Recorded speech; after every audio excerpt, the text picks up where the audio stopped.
MBBSന്റെ ക്ലാസ്സുകൾ 22-ാം തീയതി തുടങ്ങും എന്നുള്ള ഒരു MCCയുടെ ഭാഗത്ത് നിന്ന് നോട്ടിഫിക്കേഷൻ ഉണ്ടായിരുന്നു.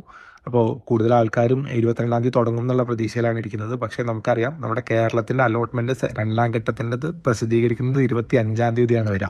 അതിന് ശേഷമാണ് അഡ്മിഷൻ നടക്കുന്നുണ്ടാവുക. സെക്കൻഡ് റൗണ്ട് അലോട്ട്മെൻറ്റ് കഴിയാതെ നമുക്ക് ഒരിക്കലും ക്ലാസ് തുടങ്ങാൻ വേണ്ടി പറ്റില്ല. എസ്പെഷ്യലി ഇപ്പോൾ ക്ലാസ് തുടങ്ങുകയാണെങ്കിൽ നമുക്ക് കാലിക്കറ്റ് മെഡിക്കൽ കോളേജ് പോലെ അധികം ആൾക്കാർ പിന്നീട് ട്രാൻസ്ഫർ ആഗ്രഹിക്കാത്ത സ്ഥലങ്ങളിൽ മാത്രമേ തുടങ്ങാൻ പറ്റുള്ളൂ. പക്ഷെ അവിടെയാണെങ്കിൽ പോലും 22-ാം തീയതി തുടങ്ങാനുള്ള സാധ്യതകൾ വളരെ വളരെ കുറവാണ്. വേറൊരു ഡേറ്റ് വരും എന്നാണ് വിചാരിക്കുക. ഇനി മറ്റ് കോളേജുകൾ ഇപ്പോൾ ഗവൺമെൻറ്റിൽ തന്നെ തൃശ്ശൂർ അല്ലെങ്കിൽ മഞ്ചേരി, കോന്നി, ഇടുക്കിയൊക്കെ പോലെയുള്ള സ്ഥലങ്ങളിൽ 4th അലോട്ട്മെൻറ്റ് ആകുമ്പോഴത്തേക്കാണ് അവിടുത്തെ സ്റ്റുഡൻസിൻ്റെ ലിസ്റ്റ് ഏകദേശം ഫൈനലൈസ് ആവുന്നുണ്ടാവുക. അപ്പോൾ അവിടേക്കൊക്കെ ക്ലാസ് തുടങ്ങാൻ വേണ്ടിയുള്ള ഡേറ്റ് പിന്നെയും വൈകി പോകാനുള്ള സാധ്യതകൾ കാണാം. അതുപോലെ തന്നെ സെൽഫ് ഫിനാൻസിങ് കോളേജുകളിൽ വൈകി പോകാനുള്ള സാധ്യതയുണ്ട്. 22-ാം തീയതി ക്ലാസ് തുടങ്ങുന്നുള്ള ഡേറ്റ് മാറ്റി വരാനാണ് കൂടുതൽ സാധ്യത കാണുന്നത്.